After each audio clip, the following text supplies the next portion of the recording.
Hi there, students. A big cheese or the big cheese. Well, yeah, you could have a cheese that is big, but we also use this idea of a big cheese to talk about a person who is very important.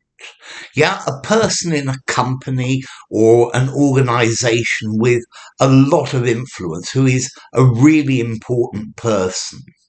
So, um, she is a big cheese in the Labour Party.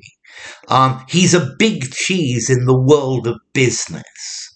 The guy that you see in the lift, or that you saw in a lift, is one of the big cheeses in this company. Okay, so we're using this phrase of big cheese to talk about somebody who's very important. Yeah. I know the company gave you a business card, but that doesn't make you a big cheese. Yeah. Maybe it just makes you less important. Can you say a small cheese? Probably not. I think I would just use this in as a big cheese.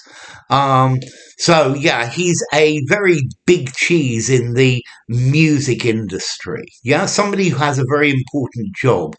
Yeah, or somebody who has an important position. So yeah, he's a big cheese at in the flying squad at Scotland Yard. Yeah, he's a big cheese in YouTube. Yeah, he's a very important person. Okay, so this is somebody with a lot of rank.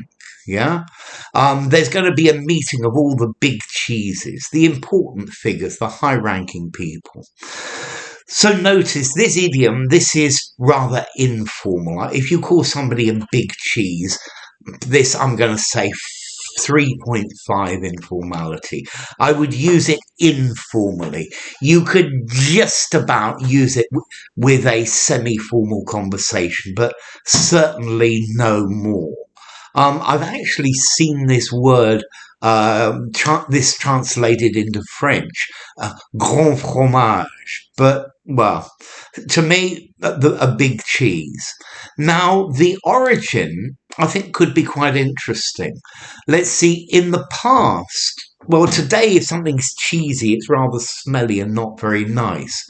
But if something was the cheese in the 19th century, it was really, really good. From a definition of the 1860s, cheese or cheesy, something very good, something first rate, something that is great quality. And also, if you actually, in Hindustani and Persian, the word chiz means the thing. So if something's wonderful, it's the thing. So the origin might come from originally from Persian. I'd be interested to know if there anyone else who could give me more idea on this. So from Persian, siz meaning thing. It's the thing. It's first rate. So enough. If you enjoyed the video, give it a rating, subscribe to my channel, and I'll see you soon. Bye for now. A big cheese.